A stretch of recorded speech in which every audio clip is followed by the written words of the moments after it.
আসসালামু আলাইকুম। Smart software limited পক্ষ থেকে আমি মোবারক আপনাদের সকলকে জানাই আন্তরিক শুভেচ্ছা এবং মোবারকবাদ। স্মার্ট সফটওয়্যার লিমিটেড তৈরি করেছে স্মার্ট লয়ার নামে একটি সফটওয়্যার, সিআরএম সফটওয়্যার। যে সফটওয়্যারটি মূলত একটি ল ফার্ম ম্যানেজমেন্ট করার জন্যই তৈরি করা হয়েছে, ডেভেলপ করা হয়েছে। একটি ল ফার্ম তাদের যে কাজগুলো কাগজে কলমে করে থাকতো, সে কাজগুলো তারা এখন থেকে এই লয়ার স্মার্ট লয়ার সিআরএম সফটওয়্যারের মাধ্যমেই করতে পারবেন। তাদের অ্যাডভোকেট ম্যানেজমেন্ট থেকে শুরু করে তাদের প্রতিটি কেস ম্যানেজমেন্ট করা, তাদের ডকুমেন্ট ম্যানেজমেন্ট করা, ক্লায়েন্ট ম্যানেজমেন্ট করা এবং হচ্ছে টিম মেম্বারদের ম্যানেজমেন্ট করা থেকে শুরু করে এভরিথিং একটা ল ফার্মে যা হয়ে থাকে সবকিছুই এই স্মার্ট লয়ার মাধ্যমেই ম্যানেজ করতে পারবে। আসুন দেখি আমরা আমাদের এই সফটওয়্যারে কি আছে। প্রথমত আমরা যখন এই সফটওয়্যারে ঢুকবো, তখন আমরা এখানে এরকম একটা ড্যাশবোর্ড দেখতে পারবো। এই ড্যাশবোর্ডে এখানে টোটাল কেস কত আছে আমাদের সেটা আমরা দেখতে পারবো। টোটাল অ্যাডভোকেট আমাদের কতজন আছে সেটা আমরা দেখতে পারবো। টোটাল ডকুমেন্ট আমাদের কতগুলো সাবমিশন করা আছে এই সফটওয়্যারে সেটা আমরা দেখতে পারবো। টোটাল টিম মেম্বার আমাদের কতজন সেটা আমরা এখানে দেখতে পারবো। এছাড়াও আমাদের এখানে অনেক ধরনের ফিচার্স রয়েছে। টুডে হিয়ারিং ডেটস আমরা দেখতে পারবো এখানে। Today today today to dos আমরা দেখতে পারবো এখানে। Upcoming hearing dates, upcoming to do days মানে আগামীকালকে আমাদের কি কাজ আছে বা কোনো আছে কিনা কোনো কিছু সেগুলো আমরা এখানে দেখতে পারবো। এছাড়াও আমাদের এখানে একটা ক্যালেন্ডার আমরা দিয়ে দিয়েছি। সেই ক্যালেন্ডারের মাধ্যমে আমরা ডেটটাও এখান থেকে ম্যানেজমেন্ট করতে পারবো। এখন আসি আমরা স্মার্ট লয়ারের মডিউলগুলি আমরা একটু ডিসকাস করি। প্রথমত এখানে আমাদের স্টাফ নামের একটা মডিউল রয়েছে, ক্লায়েন্ট মডিউল রয়েছে, অ্যাডভোকেট একটা মডিউল আছে, কেস মডিউল রয়েছে, ট্যুর একটা মডিউল রয়েছে, কেস ডায়েরি একটা মডিউল রয়েছে, ডকুমেন্ট একটা মডিউল রয়েছে, বিলস অ্যান্ড ইনভয়েস একটা মডিউল রয়েছে। এখানে আমাদের আরেকটি মডিউল আছে, কেস লিস্ট নামে একটা মডিউল আছে, টাইমশিট একটা মডিউল রয়েছে, এক্সপেন্স একটা মডিউল রয়েছে, ফি রিসিপ্ট একটা মডিউল রয়েছে, মেসেঞ্জার একটা মডিউল রয়েছে। এই মেসেঞ্জার মডিউলটা দিয়ে আমাদের অ্যাডভোকেটরা তাদের নিজেদের ভিতরে চ্যাট করতে পারবে বা ক্লায়েন্টের সাথেও চ্যাট করতে পারবে, ক্লায়েন্টও আমাদের সাথে চ্যাট করতে পারবে। এরপর এছাড়াও এখানে আরো অনেকগুলো মডিউল রয়েছে, তার ভিতরে একটি উল্লেখযোগ্য হচ্ছে সিআরএম মডিউলটি।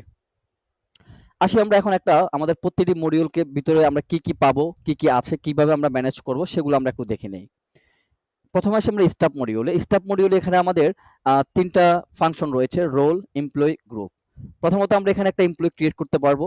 আমরা যখন একটা এমপ্লয়িকে এখানে ক্রিয়েট করব, ক্রিয়েট করার পরে আমরা সেই এমপ্লয়িটাকে হচ্ছে এখান থেকে রোল পারমিশন করতে পারবো। তাকে আমরা অ্যাকাউন্ট সেকশনের জন্য হোক, ম্যানেজার হোক, এমডি হোক, নানান ধরনের আমরা তাকে এখানে রোল ক্রিয়েট করতে পারবো। তাকে যতটুকু রোল ক্রিয়েট করব সে ততটুকু এই জিনিসটাতে অ্যাক্সেস করতে পারবে।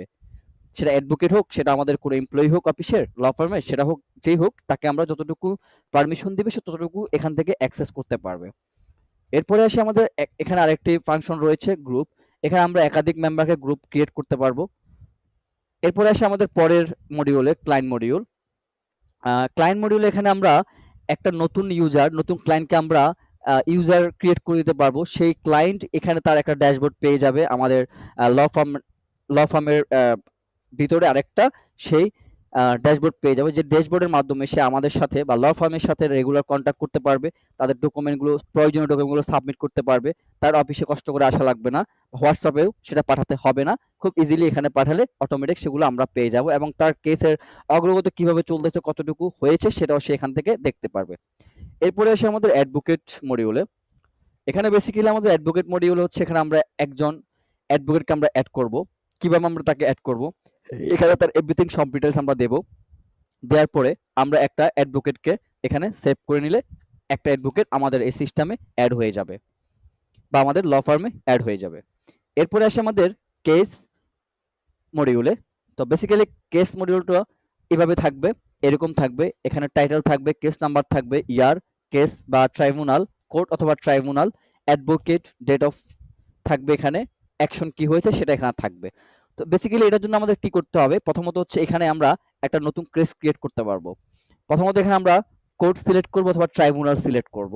কেস নাম্বার দিব, আমরা ইয়ার দিব, টাইটেল দিব, আমরা ডেট দিব, জাজ নেম দিব, কোর্ট রুম নাম্বার দেব। এখানে আমাদের কেসের বিস্তারিত ডিটেইলস আমরা এখানে লিখে রাখতে পারবো।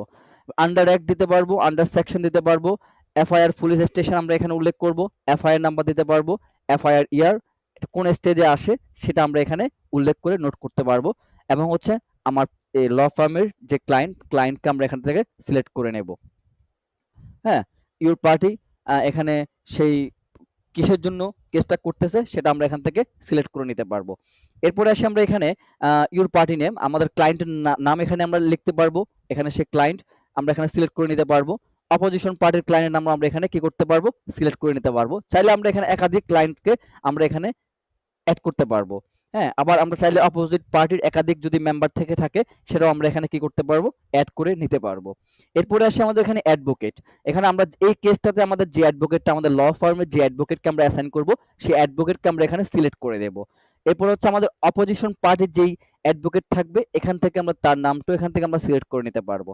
এখানে হচ্ছে একটা চুজ ফাইল হেয়ার নামের একটা অপশন আছে, যে অপশনটাতে হচ্ছে আমাদের কেসের যে বিস্তারিত সামারি বা যে ফাইলগুলো রয়েছে, পুলিশের এফআইআর ফাইল রয়েছে, পিডিএফ ফাইল থাকতে পারে, অনেক ডকুমেন্ট থাকতে পারে, হ্যাঁ, সেগুলো হচ্ছে আমরা এখানে কি করতে পারবো, এখানে সাবমিট করে সেভ দিলে আমাদের একটা কেস ফাইল এন্ট্রি হয়ে যাবে এবং সেই কেস ফাইলটাকে আমরা এখানে কেস লিস্টে এসে আমরা বিস্তারিত দেখতে পারবো। যেহেতু এখন আমাদের এখানে করা নেই, আমরা করিনি, সেজন্য এখানে আসেনি। যখন এখানে ক্রিয়েট করা হবে তখন এখানে সেগুলো চলে আসবে। এরপরে আসি আমরা টুডো নামক একটা আমাদের অপশন আছে, সেটা আমরা একটু দেখি। এখানে আমাদের অল টুডো গুলো আমরা ক্রিয়েট করে নিতে পারবো। টাইটেল, রিলেটেড টু কেস, হ্যাঁ, date, due date, assign date, হ্যাঁ, priority, urgent, high, medium, low দিয়ে আমরা সেটাকে প্রায়োরিটি মেনটেন করতে পারবো এবং ডিসক্রিপশন আমরা এখানে দিতে পারবো। ক্রিয়েট করলে আমাদের একটা টুডো ক্রিয়েট হয়ে যাবে। এরপরে আসি আমরা আমাদের কেস ডায়েরি এন্ড ক্যালেন্ডারটা একটু দেখে নেই আমরা। এখানে আমরা আমাদের কেস ডায়েরি এবং ক্যালেন্ডার আমরা এখানে দেখতে পারবো। সেটা হচ্ছে আমরা এখানে ফ্রম 2 থেকে 2 আমাদের কেস ডায়েরি, আমাদের কোন কেস কোন তারিখে আছে সেই ডিটেইলস তারিখটা এখান থেকে আমরা ফিল্টারিং করে ডেট ওয়াইজ আমরা দেখতে পারবো। ঠিক আছে? এরপরে আসে আমাদের মোস্ট অফ দ্য একটা ইম্পর্টেন্ট যেটা একটা ল ফার্মের জন্য, সেটা হচ্ছে ডকুমেন্ট ম্যানেজমেন্ট সিস্টেমটা। এখানে আমরা আমাদের মাল্টিপল ডকুমেন্টগুলো আমরা এখানে আপলোড করে নিতে পারবো। এই ডকুমেন্টগুলো আপলোড করার ক্ষেত্রে আমাদের অন্যান্য অ্যাডভোকেট যারা যে কেস নিয়ে তারা কাজ করবে সেই কেসের ডকুমেন্টগুলো তারা এখান থেকেই পেয়ে যাবে, অ্যাক্সেস করতে পারবে। হ্যাঁ, এখান থেকে আমরা ক্রিয়েট নিউ ডকুমেন্ট দিলে ডকুমেন্ট নেম, ডকুমেন্ট টাইপ কি হতে পারে আমাদের, হ্যাঁ, সেটা আমরা এখান থেকে আমরা সিলেক্ট করে নিব। ঠিক আছে? স্টেটমেন্ট হতে পারে, এফিডেভিট হতে পারে, হ্যাঁ, আনসার বা রেফারেন্সিভ প্লেডিং হতে পারে, অনেক ধরনের ডকুমেন্ট থাকতে পারে, সেটা আমরা এখান থেকে সিলেক্ট করে নেব। এরপরে আসি আমরা এখানে কেস, আমরা এখানে কেসটাকে সিলেক্ট করে নেব, কোন কেসের পারপাসে আমরা ডকুমেন্টটা সাবমিট করতেছি। যখন আমরা কেস ক্রিয়েট করব তখন সেটা পারপাসটা আমরা এখানে লিখব, ডেসক্রিপশন লিখব। আমরা চাইলে ডকুমেন্ট লিংক আকারেও এখানে শেয়ার করতে পারি, গুগল ডকের যে ডকুমেন্টগুলো আছে সেটা আমরা লিংক আকারে এখানে দিয়ে দিতে পারি, অথবা আমরা এখানে ফাইল আকারে সেগুলো আপলোড করে ক্রিয়েট দিলে আমাদের ডকুমেন্টগুলো ক্রিয়েট হয়ে যাবে এবং সেগুলো এখানে আমাদের লিস্ট আকারে চলে আসবে। এখন আসি আমাদের বিল অ্যান্ড ইনভয়েস। আমাদের ক্লায়েন্টরা আমাদেরকে বিল করে থাকে বা আমরা তাদেরকে বিলিং করে থাকি। তারা যখন আমাদেরকে পে করবে তখন আমরা তাদেরকে একটা বিলিংস দিয়ে দিব। এখান থেকে আমরা ক্রিয়েট বিলিংস এ গেলে অটোমেটিক এখানে কোম্পানি অথবা অ্যাডভোকেট সিলেক্ট করলে কোন অ্যাডভোকেটকে আমরা দিচ্ছি সেই অ্যাডভোকেটকে দিলে অটোমেটিক অ্যাডভোকেটের সবকিছু চলে আসবে। কোন ক্লায়েন্টের আওতায় হচ্ছে সেই ক্লায়েন্টটা সিলেক্ট করলে ক্লায়েন্টের নাম, ফোন নাম্বার চলে আসবে, বিল নাম্বার আসবে, টাইটেল আসবে, ডেট আসবে। এখানে আমরা পার্টিকুলার নাম্বার, প্রাইস কত হতে পারে, ডিসকাউন্ট থাকলে ডিসকাউন্ট দিতে পারি, এভরিথিং সবকিছু দিয়ে দিলে আমাদের একটা বিলিং ক্রিয়েট হয়ে যাবে এবং অটোমেটিক তাদের কাছে একটা মেল চলে যাবে। এরপরে আসে আমাদের টাইম শিট। এখানে আমরা ওভারঅল আমাদের একটা টাইম শিট দেখতে পারবো, ক্রিয়েট করে নিতে পারবো। আমাদের কোন টাইমে কোন কেস, এই কেসে আমরা একটা টাইম শিডিউল এখান থেকে ক্রিয়েট করে নিতে পারবো। চাইলে আমাদের যে কেসগুলো থাকবে এখানে কেস সিলেক্ট করে নিব, একটা ডেট দিব, আমরা পার্টিকুলারস একটা ডেট করতে পারবো, এখানে সিলেক্ট করতে পারবো। টাইম স্পেন্ড কত আওয়ার টাইম হতে পারে সেটা করতে পারবো। এখানে কোন অ্যাডভোকেটটা কাজ করবে তাকে আমরা সিলেক্ট করে ক্রিয়েট করলে আমাদের একটা টাইম শিট ক্রিয়েট হয়ে যাবে। এরপরে আসে আমাদের এক্সপেন্স নামের একটা মডিউল আছে। সেই এক্সপেন্স মডিউল আমরা কি কি পাবো? এই এক্সপেন্স মডিউলতে হচ্ছে আমাদের ল ফার্মে যত ধরনের আমরা খরচ করব একটা কেসের পারপাসে, অথবা আমাদের ল ফার্মে আনুষঙ্গিক যে খরচগুলো হচ্ছে, হ্যাঁ, সেগুলো আমরা এখান থেকে কি করব, আমরা এখানে এক্সপেন্সে ক্রিয়েট করে নেব। কিভাবে ক্রিয়েট করব? আমরা এখানে ক্রিয়েট নিউ এক্সপেন্সে ক্লিক করব। ক্লিক করার পরে হচ্ছে এখানে কেস আসবে, আমরা কোন কেসের আওতায় এই এক্সপেন্সটা করতেছি সেটা আমরা সিলেক্ট করব, কোন ডেটে আমরা এক্সপেন্স করতেছি সেটা আমরা সিলেক্ট করব, পার্টিকুলার কি কি থাকবে সেটা আমরা এখানে বিস্তারিত লিখব, মানি স্পেন্ড আমরা কত করেছি সেটা আমাদের এখানে আসবে, ব্যাংক ট্রান্সফার আমরা কি ব্যাংক থেকে করেছি না ক্যাশ থেকে করেছি না চেক থেকে করেছি না অনলাইন পেমেন্ট থেকে করেছি সেটা আমরা এখানে সিলেক্ট করে নিতে পারবো। আমাদের কোন অ্যাডভোকেট এই টাকাটা খরচ করেছে সেটা আমরা এখানে নিতে পারবো, এখানে নোট করব, নোট করে ক্রিয়েট করার পরে আমাদের একটা এক্সপেন্সের বিল ক্রিয়েট হয়ে যাবে এখানে। এরপরে আসে আমাদের ফি রিসিভ আমরা কি কি পাচ্ছি? ফি রিসিভে আমরা এরকম একটা ড্যাশবোর্ড পাবো।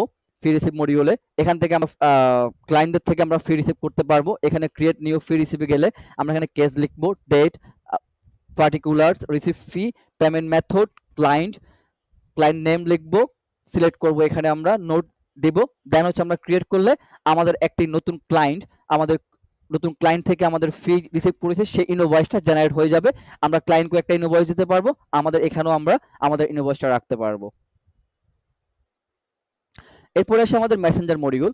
আমাদের মেসেঞ্জার মডিউলে সাধারণত হচ্ছে এখান থেকে আমরা যাদেরকে অ্যাক্সেস দেব তারা আমরা এখানে চ্যাট করতে পারবো, আমাদের ডিসকাস করতে পারবো। সেটা হতে পারে আমাদের ক্লায়েন্ট থাকতে পারে, আমাদের টিম মেম্বাররা থাকতে পারে, আমাদের লয়াররা থাকতে পারে। ঠিক আছে, আমি যদি এখন অ্যাডভোকেটকে মেসেজ দেই, অটোমেটিক অ্যাডভোকেটের ওখানে আমার মেসেজটা চলে যাবে, ড্যাশবোর্ডে চলে যাবে।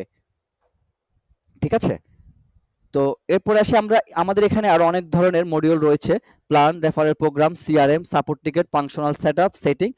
এগুলো টোটালি হচ্ছে কোম্পানির ফাংশনাল সেটআপ বা সেটিং গুলো হচ্ছে আমাদের একটা ল ফার্মকে সেটআপ করার জন্য যে আনুষঙ্গিক বিষয়গুলো দরকার হয় সেগুলো আমরা এখান থেকে সেটআপ করে নিব। তবে আমরা আরেকটা জিনিস দেখবো, সেটা হচ্ছে সিআরএম। এই সিআরএম এর মাধ্যমে হচ্ছে আমাদের লিড গুলো এখানে আমরা ক্রিয়েট করে রাখতে পারবো আমাদের, বা এক্সপোর্ট করতে পারবো। আমাদের যতগুলো লিড আছে সেগুলো এখানে জমা হবে, এগুলো আমরা এখান থেকে এক্সপোর্ট করে নিতে পারবো সিএসভি ফাইল বা এক্সএস ফাইল আকারে।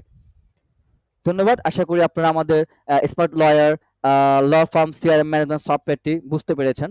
সকলকে ধন্যবাদ।